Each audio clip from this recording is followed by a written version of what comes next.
भाजपमध्ये अशी एक घटना घडली आहे, त्यामुळे भाजपाच्या राजकीय प्रगतीला आता उतरती कला सुरू होईल अशी राजकीय अभ्यासकांमध्ये चर्चा सुरू आहे। काय ती घटना आहे, त्यामुळे भाजपावर कसा परिणाम होऊ शकतो, चला समजून घेऊयात। घटना आहे भिवंडीमध्ये भाजपामधील नारायण चौधरी यांनी बंडखोरी केली। त्यांच्यासोबत इतरही भाजपाचे नगरसेवक भाजपाला सोडून गेले। भाजप सोडून इतर सर्वच राजकीय पक्षातील कार्यकर्ते, पदाधिकारी, आमदार, खासदार पक्ष सोडून गेलेले आहेत। पण भाजपमधील साधा एक कार्यकर्ताही पक्षातून हलत नव्हता, इतकी पक्षशिस्त भाजपामध्ये आहे आणि भाजपवासी ही पक्षशिस्त अभिमानानं सांगतही होते। पण पहिल्यांदाच भाजपमधील या पक्षशिस्तीला सुरुंग लागलाय।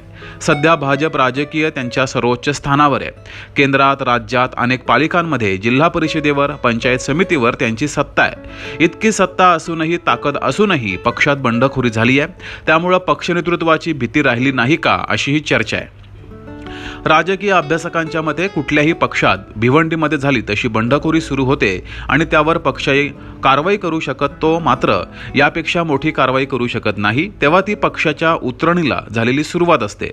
भाजपाचे नगरसेवक नारायण चौधरी यांनी भाजपात बंडखोरी करून काँग्रेसच्या मदतीनं महापौर पद मिळवलं। महापौरपदी ते विराजमान झाले। खरं तर भिवंडीमध्ये भाजप मोठा पक्ष ठरलेला आहे। चौधरींना भाजपाचा महापौर होता आलं असतं, पण त्यांनी काँग्रेसच्या सहकार्यानं महापौर होणं पसंत केलंय। त्यामुळे चौधरींना भाजप पक्षातील शिस्त माहिती नाही का, की माहिती असून भीती राहिली नाही, अशी चर्चा सुरू आहे। एक मात्र नक्की, नारायण चौधरी यांनी भाजपातही बंडखोरी होऊ शकते हे दाखवून दिलंय। जे आतापर्यंत भाजपात होत नव्हती ती करून दाखवली आहे। त्यामुळे यापुढे भाजपातही इतर पक्षांप्रमाणेच बंडखोरी होत राहणार, करावा तसं भरावा, अशी सुद्धा चर्चा आहे। भिवंडीत भाजपात बंडखोरी व्हावी यासाठी इतरही पक्षांचा चौधरींना पाठिंबा होता, अशी ही चर्चा सुरू आहे। खास करून एकनाथ शिंदे यांच्या शिवसेनेचा पाठिंबा असण्यालाही अनेक कारणे आहेत। शेवटी काय, भाजपामध्ये बंडखोरी होत नव्हती, ती बंडखोरी झाली आहे, ज्याचा फायदा यापुढे इतर पक्ष घेऊ शकतील। भाजपाला आता यापुढे अधिक सावध राहावं लागणार हे नक्की।